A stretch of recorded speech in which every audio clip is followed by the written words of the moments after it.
Alright, guys, so we have the official trailer for The Mandalorian and Grogman. The point I always make is that it's pretty crazy that Disney has deteriorated the Star Wars brand to such a degree that there is a Star Wars movie coming out this year, and it feels like nobody cares. Like, people are so uninvested in the brand at this point. But hey, everything can change with a good trailer. Am I right? Let's check it out.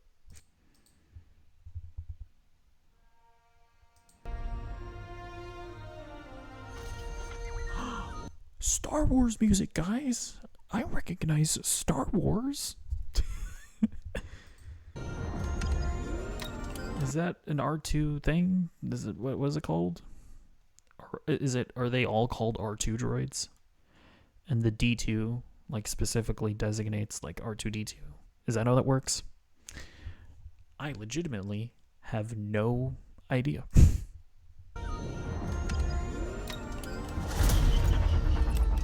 Hey, never touch the buttons. You know the main thing that bothers me about The Mandalorian?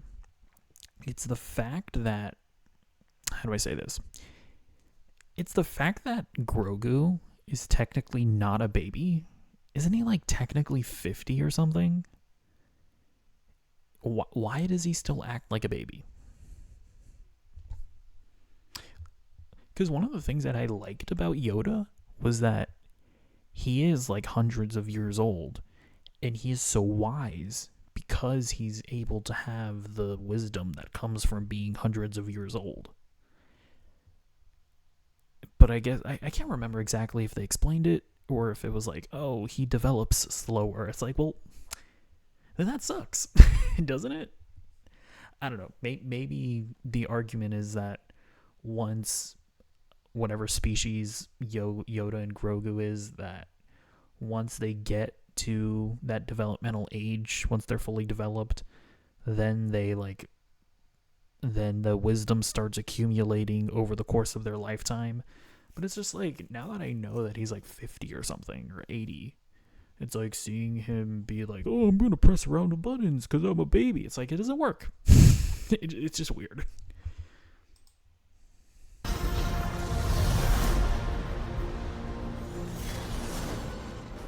I can use some information. Whoa, for this price, I'll tell you whatever you want. I'm looking for a hut. Close for the night. Thank you. Gangster. Oh yeah, that was the that was the reported plot of this movie, which is that the Mandalorian gets hired to find Rota the Hutt. And if you remember, Rota the Hutt is the baby Hutt from like the Clone Wars animated movie. So we're coming back full circle, guys.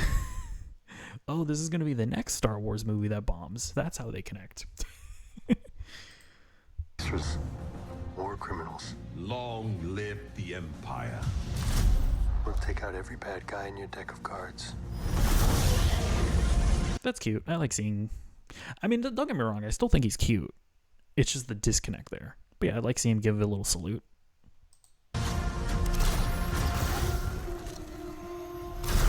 But I also... So, beyond all of that, the other reason why I'm just so uninvested in this story is that, like, I still can't get over the fact that they have that emotional send-off in The Mandalorian Season 2, right? And, you know, you're invested in these characters. Mandalorian gives up Grogu because that's the right thing to do, to have him train with the Jedis, yada, yada, yada. They couldn't commit to that. So what they do is, in the middle of the Book of Boba Fett, which was already a show that was bad and needed more time to tell a story with those characters, they decide to interrupt Boba Fett's show to, in the most cynical way imaginable, bring back Mando and Grogu. Because you could tell that they made that creative choice, and then Bob Iger or whatever saw, they were like, wait, what? You're separating Mando and Grogu? Absolutely not. And you can tell that that was like a mandated thing of you have to bring them back together before The Mandalorian season 3. And it was like the second I saw that and I saw how cynical this all is, I just immediately became uninvested in Mandalorian and Grogu. And so that's another problem, at least for me, with this movie, is that you really have they really messed up this pair of characters to such a degree that it's like, we know that this is going to be an incredibly safe story where it's just going to be, Mando and Grogu going on an adventure. But there's no emotional stakes because now we know that they're never going to take the story to an interesting place. This isn't about revenge. It's about preventing another war. Strap in.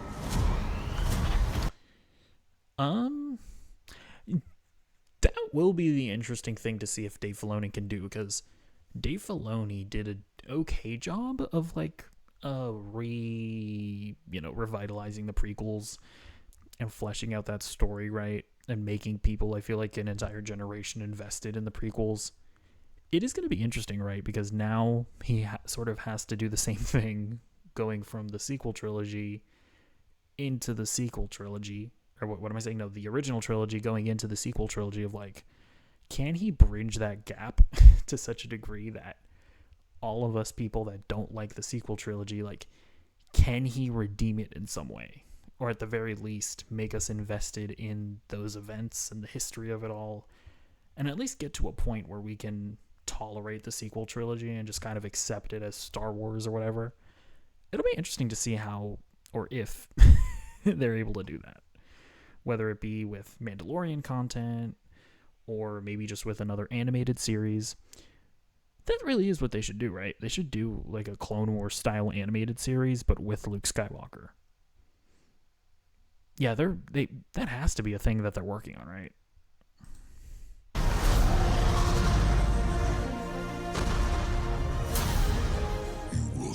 That's interesting. So he gets captured at some point, and then Pedro Pascal, it's like, hey, this is a movie. We can afford to pay you. So is that like a bounty hunter droid or something? And then it will be his turn. I was listening to the dialogue. You will suffer. And then it will be his turn.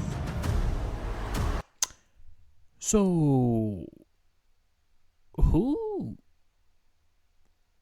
Okay, I'm curious to see exactly what the plot here is, because I thought it was the Hutts that hired Mando to find Rhoda. I don't know. Before going into harm's way, check your armor. That's fun. He has little Mandalorian armor. He has a little wrist gun. And then he has a little plate.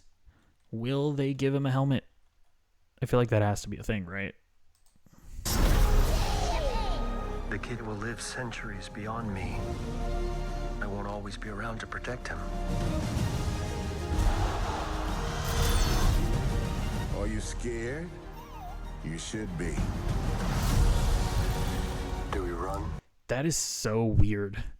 It's like in every facet, in every way, shape, and or form, they are just completely ruining what made The Mandalorian cool in the first 2 seasons.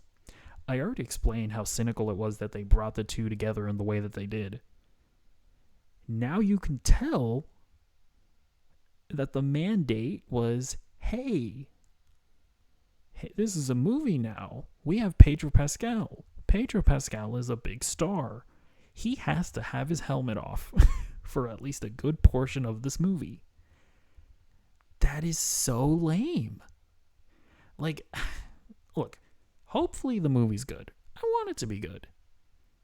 But like, it's just at every turn, this franchise, not even Star Wars at this point, The Mandalorian specifically, you can just tell how the studio mandates have been done, and how it is completely going against what makes the Mandalorian cool in the first place. This is kind of crazy, actually, now that I'm really sitting here and thinking about it.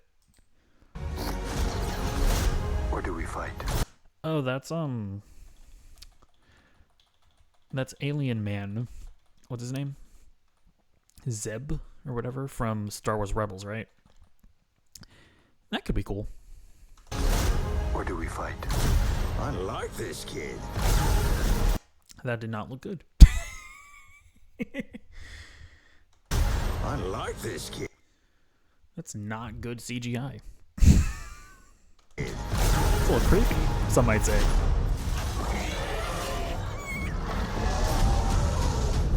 What are you waiting for?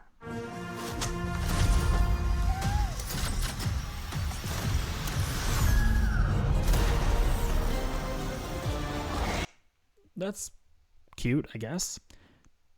I was like, is that cool? It was like, I'm trying to decide in my mind if him getting in a baby carriage like that is cool. Undecided.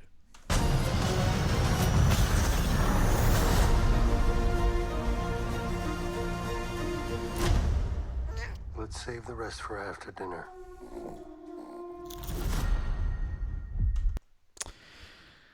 Here's the thing. Do I think this movie will be awful?